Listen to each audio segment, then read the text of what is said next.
Buenas noches, bienvenidos a La Esencia aquí en Mega TV. Qué gusto volver a charlar con ustedes de diversos temas aquí en nuestro espacio, en que por algunos minutos siempre convocamos a gente entendida en diferentes rubros, ¿no? Y hoy en día que nuestros datos personales tal parece que están por todos lados, ¿no? A veces uno recibe una llamada, un mensaje, un WhatsApp ofreciéndote algún producto y uno se pregunta, bueno, ¿cómo es que tienen todos mis datos, mi nombre, mi número de teléfono, mi situación financiera, mi capacidad de crédito, todo eso?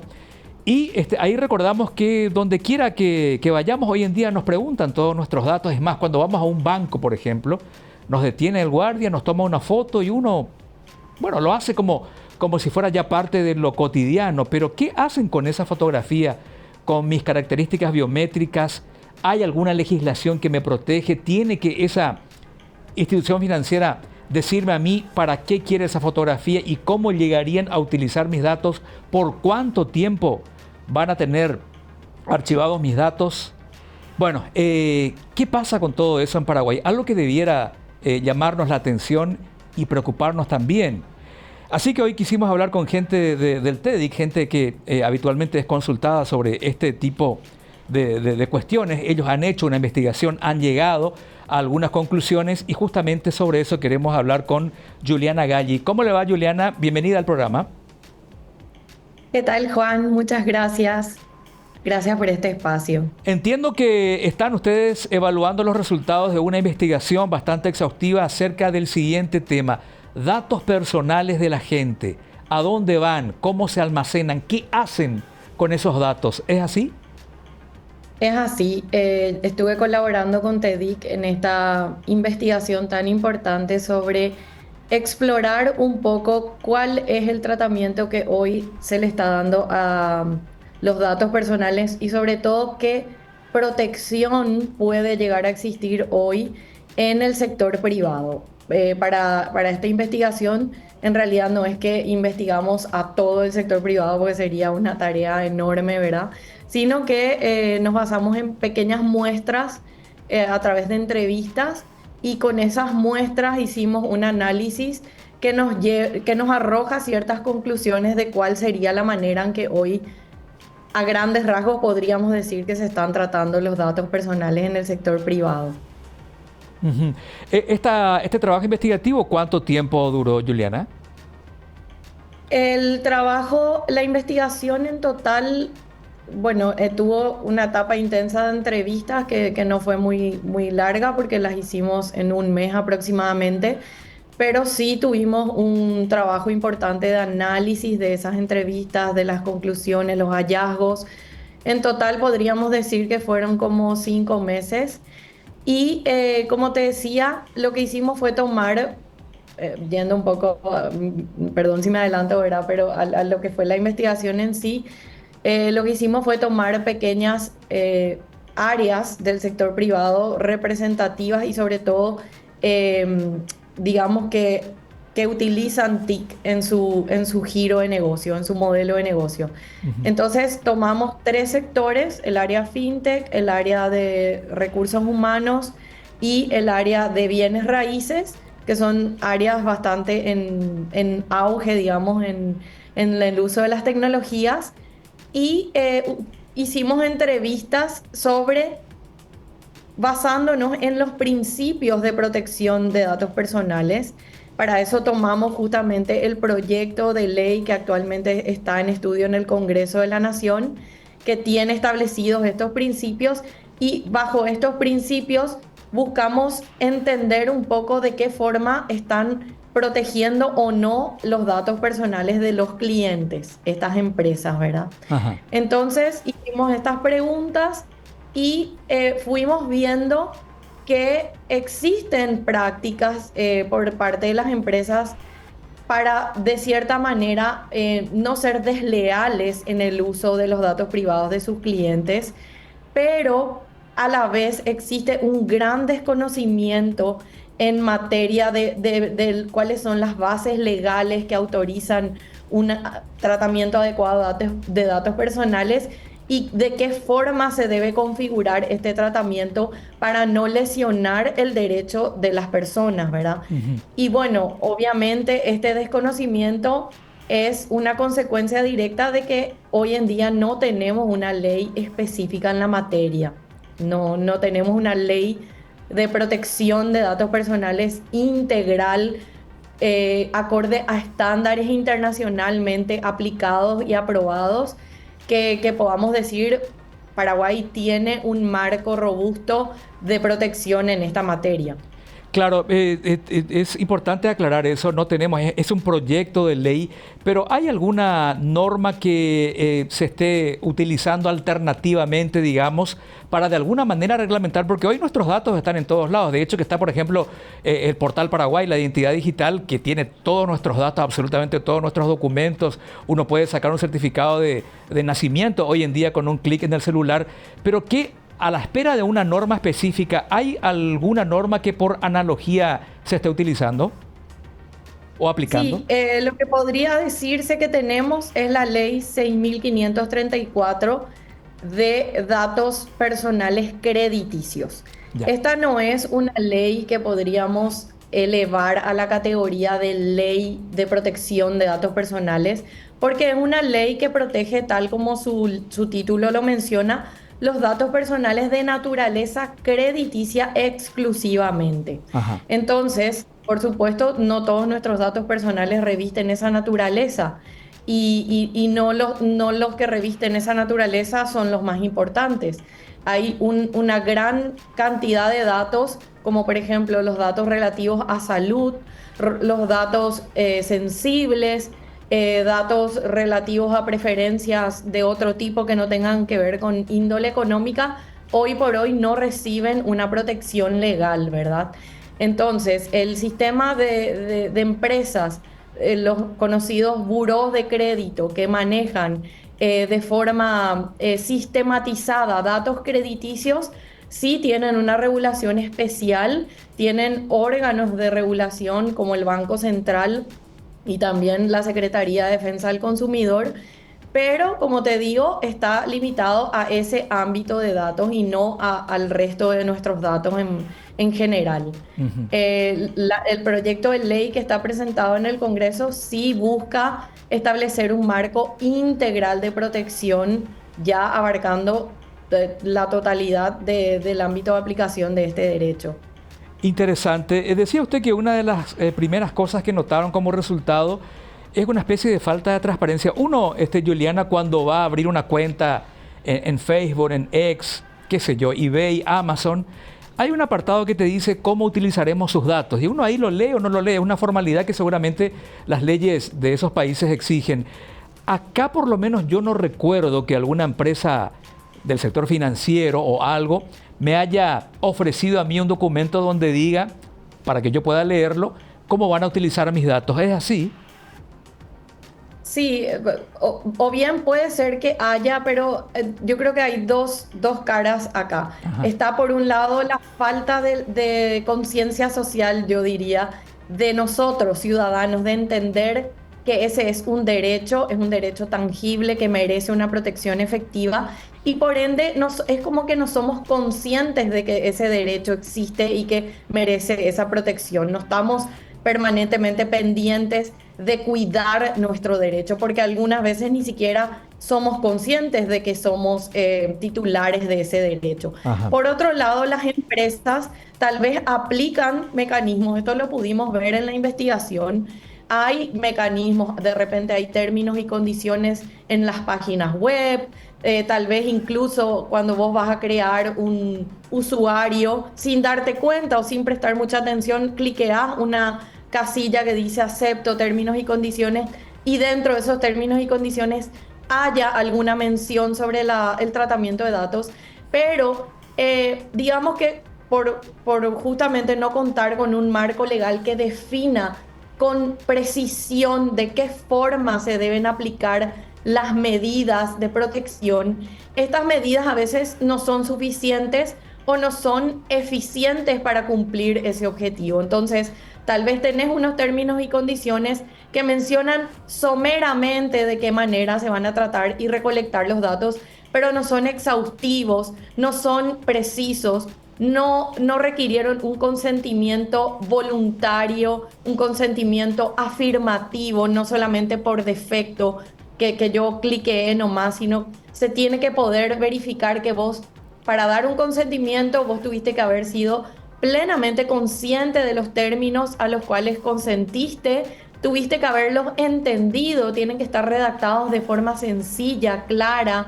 Y bueno, así hay muchos otros requerimientos que justamente crean este sistema integral de protección que, como te digo, hoy se aplica tal vez por la buena fe de las empresas o porque son empresas internacionales que ya traen sus estándares de otros países, pero digamos que a voluntad. No hay un marco legal que esté estableciendo con claridad de qué forma se deben cumplir ciertas condiciones, que controle el cumplimiento de esas condiciones y que en última instancia sancione los incumplimientos que puedan darse, ¿verdad? Ajá. Me gustaría ir a una breve pausa, muy breve, Juliana, y después volver con ese tema, con esa palabra tan importante que usted utilizó, que es el consentimiento, porque en toda relación social hay un elemento fundamental para darle validez a un acuerdo, a un contrato, a lo que fuera, el consentimiento, es decir, la voluntad expresada libremente por las partes. ¿Cómo se está tocando ese tema en este asunto de nuestros datos personales? Me gustaría tocarlo con usted a la vuelta de la pausa, ¿le parece? Sí, sí. Vamos al corte, ya volvemos enseguida aquí en La Esencia a través de Mega TV.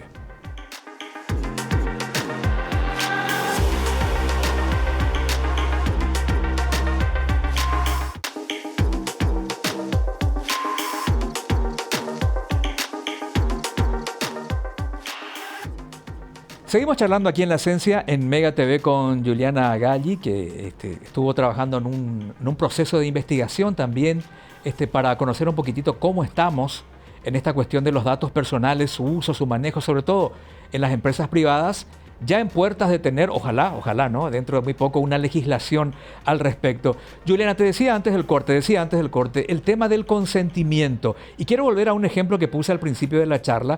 Cuando vamos a un banco, normalmente el guardia nos pide una imagen nuestra, una fotografía, supongo que captan los datos biométricos de uno, pero no te preguntan si estás de acuerdo o no, es ya como una especie de obligación. Y yo ahí me suelo preguntar, si yo me niego a hacerlo, ¿me sacan del banco? ¿No me van a atender? ¿Cómo funciona legalmente eso? ¿Cómo debo yo dejar constancia de que consiento de que me tomen los datos biométricos, que vaya uno a saber cómo lo utilizan después? El tema del consentimiento, ¿está informada la persona de cómo serán utilizados esos datos y hasta cuándo, por ejemplo, lo van a almacenar para que él lo pueda consentir? ¿O ese es una falencia también que ustedes encontraron en la investigación? Sí. Ahí me gustaría explicarte un poco, porque de paso aprovechamos este tipo de espacios para justamente entender un poco más el derecho. El derecho, el tratamiento de un dato personal, necesariamente para que sea legítimo, se tiene que basar en alguna base jurídica que la ley y las leyes tipo, como el reglamento de la Comunidad Europea y otros reglamentos y leyes estándares también de la OEA, etcétera, ya establecen. O sea, eso ya es casi indiscutido cuáles son las bases jurídicas. Y estas bases jurídicas, la madre de todas, podría decirse, es el consentimiento. ¿Por qué? Porque es la base jurídica más transparente, más robusta sobre la cual vos podés basar un tratamiento. El consentimiento, como bien vos decías, es una afirmación voluntaria, explícita y informada sobre el tratamiento que van a realizar de mis datos, al cual yo consiento, como lo dice su nombre, ¿verdad? Entonces, ¿qué condiciones debe revestir este consentimiento? Como bien vos decías, yo tengo que saber, primero, qué datos personales van a recolectar. Si me van a tomar una foto, yo quiero saber si van a tomar solamente la foto, o de esa foto van a quitar mis datos biométricos oculares o mis datos biométricos en general.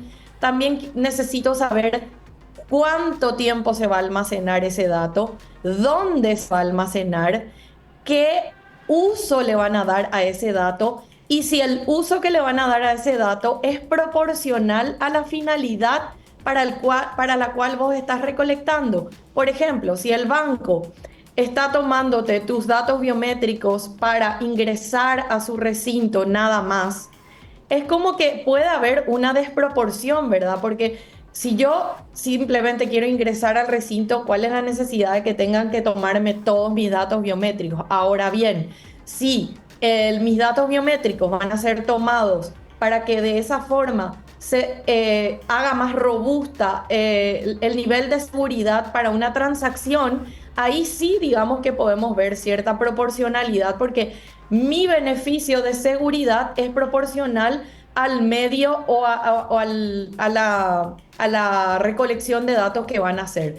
Entonces siempre se busca que haya una proporcionalidad entre la finalidad para la cual se recolecta y cuál es la recolección que se está haciendo. Y bueno, también se tiene que poder saber qué tratamiento le van a dar a ese dato, en el sentido de, ¿le van a pasar esa información a otra empresa o solamente se la van a quedar ellos? Y también, por supuesto, en la conservación, por cuánto tiempo van a conservar esos datos, y una vez que transcurra ese tiempo, esos datos deben ser suprimidos o eliminados. Entonces, todas estas características, muy resumidamente, debe revestir un consentimiento que además debe ser documentado. Ese consentimiento, el día que exista una autoridad de aplicación de esta ley, esta autoridad puede pedir: tráiganme a vista el consentimiento de esta persona. Realmente los datos que ustedes están recolectando tienen un consentimiento, y la entidad que recolectó tiene que poder demostrar, tiene que tener esa documentación a su disposición.